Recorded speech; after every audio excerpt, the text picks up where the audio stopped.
कान्छीको कुनै पनि दोष नहुँदा पनि आखिर पुलिसले कान्छी र मितदाईलाई जेल हालेका छन्। उता भने सागरलाई फेरि पनि ती गुण्डाहरूले किडन्याप गर्ने भएका छन्। उता भने कान्छीको छोरी रोएर कान्छीको सासु आमा र कान्छीको देउरले भने कान्छीलाई नराम्रो ठानिरहेका छन्। कान्छीलाई त्यही पुलिसले लगिरहेको बेलामा कान्छीलाई कति धेरै टर्चर दिइरहेका छन्। कान्छी सिरियलमा जहिले पनि कान्छीलाई यति दुःख र पीडा किन दिइरहेका छन्। सागर भने ती गुण्डाहरूको जङ्गलबाट कहिल्यै पनि फर्केर आउलान् जस्तो मलाई लागेन साथीहरू। कान्छी र मितदाई भएर सागरलाई बचाउन गएका थिए, तर आखिर कान्छीलाई नै ती पुलिसहरूले किन यसरी घेरिरहेका छन्। कान्छीको मित भाउजू र ती सासूले आखिर कान्छीलाई किन फसाइरहेका छन्। मितदाईले त उनलाई आफ्नो बहिनी ठानेर माया गरेका थिए, तर उनीहरूले कान्छी र मितदाई बीच अवैधानिक नराम्रो सम्बन्ध उनीहरू बीच भएको कुरा पुष्टि गरेका छन्।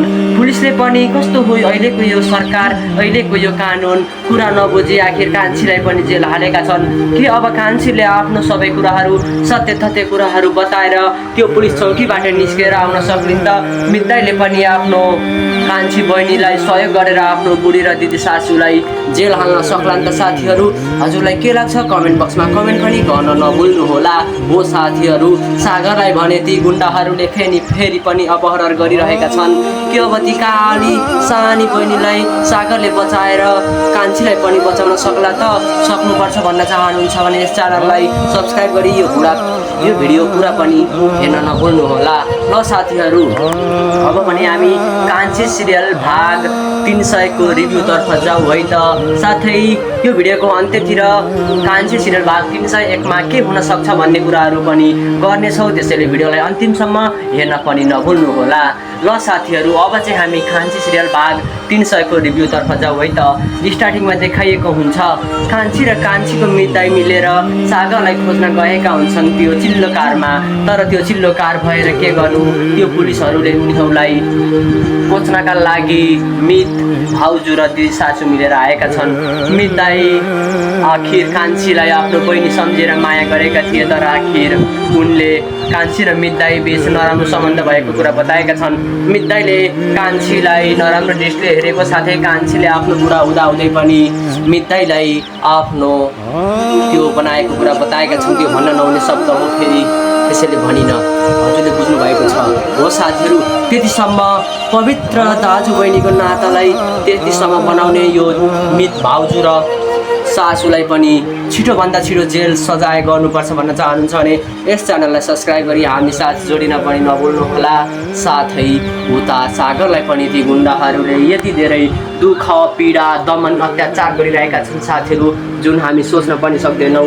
अब भने ती सागरले ती गुण्डाहरूलाई एक एक गरेर कुटपिट गरेर फेरि पनि ती नानीलाई बचाएर उता कान्छीलाई र मितदाईलाई पनि त्यो कानुनी पर्दाबाट बचाउनुपर्छ भन्न चाहनुहुन्छ भने यस च्यानललाई सब्सक्राइब गरी हामी साथ जोडिन पनि नभुल्नुहोला। त्यसपछिको सिन देखाइएको हुन्छ कान्छीलाई जेलमा हालेका हुन्छन्। कान्छीले पनि उनलाई पुलिसलाई पनि स्पष्टीकरण दिएकी थिइन्, तर पनि पुलिसले कान्छीको कुरा किन बुझ्न सकेनन् साथीहरू।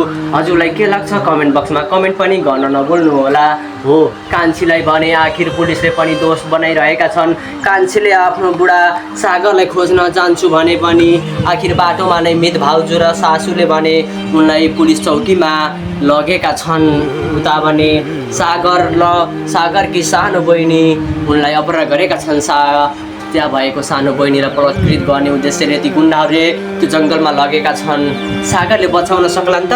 बचाएका पनि थिए, तर साथीहरू के गर्नु, ती गुण्डाहरू फेरि आएर सागरलाई हानेका छन्। सागर बल्ल बल्ल त्यो पहरा पर्वतबाट निस्किएर त्यो गुण्डाहरूलाई कुटपिट गरेका त थिए, तर पनि ती गुण्डाहरू फेरि पनि अरू अन्य गुण्डाहरू लिएर आएका छन्। सागरले भने ती गुण्डाहरूलाई यतिसम्म धुलै पिसी गरेका थिए, त्यो पहराबाट पनि खसालेका थिए, तर पनि आखिर अरू गुण्डाहरू थपिएका छन्। के अब सागरले ती सानी नानीलाई फेरि पनि बचाउन सक्ला त? हजुरलाई के लाग्छ कमेन्ट बक्समा कमेन्ट गर्न अवश्य नभुल्नुहोला। ल साथीहरू, उता भने ती सानी नानीको आमा ती सानी नानीलाई कस्ती रहेछ कामचोर भनेर गाली गरिरहेकी छिन्। सासु आमाले भने उनलाई गाली गरिरहेकी छिन्। तैँले एउटा सानो नानी पनि सम्हाल्न सक्दिनस् भनेर गाली गरिरहँदा भने उनले म एक सौतेनी आमा भए पनि मैले माया गरिरहेको छु, अरू हुन्थे भने उनलाई पहिले नै मारिसक्थे भनेर भनिरहँदा सासु आमाले झापड हानेकी छिन्। उता भने कान्छीको सासु आमा र कान्छीको सानो देउरले कान्छीलाई फोन गरेर भनिरहेका छन्, कान्छी भाउजू सानो नानी रोइरहेकी छिन्, हजुर आउनु पर्यो रे छिटो भन्ने क्रममा भने कान्छीले म जेलमा छु भनिरहेको छैनन्, किनकि उनलाई पनि पीडा हुन्छ भन्ने कारणले उनले किन भनेकी छैनन्। हो उता भने मित दाइले अब सबै कुराहरू पुलिसलाई बताएर ती मित भाउजू र दिदी सासूलाई जेल हाल्नुपर्छ र कान्छीलाई त्यो जेलबाट निकाल्नुपर्छ। उता सागर पनि ती नानीलाई बचाएर आउने क्रममा ती नानीलाई भोक लागेको थियो। उनी त्यो ढुङ्गामा चढाएको लड्डु खान्छु भन्ने क्रममा सागरले नखाऊ भनिरहँदा सानी नानीले कति राम्रो बोलेकी थिइन्, आखिर मानिसको मन सफा हुनुपर्छ, देवतालाई चढाएको लड्डु खानका लागि हामी भोको रहेका छौँ, हामी खाँदैमा भगवान्ले हामीलाई नराम्रो मान्नुहुन्न भन्ने क्रममा भने सागरले पनि ती सानी नानीलाई लड्डु खान दिएका हुन्छन् र आफूले पनि खाएका हुन्छन्। त्यो सानो नानीको त्यति राम्रो कुराले गर्दा सागर पनि प्रभावित भएका छन्। अब भने ती नानीले सागरलाई आफ्नो घरमा लगेर सबै सत्य कुराहरू बताउने छिन्। साथै अन्त्यमा देखाइएको हुन्छ आखिर सागरले ती सानी नानीलाई बचाएर आउने क्रममा भने फेरि पनि ती गुन्डाहरूले ती सागरलाई किडन्याप गर्ने उद्देश्यले अन्य थप गुन्डाहरू लिएर आएका छन्।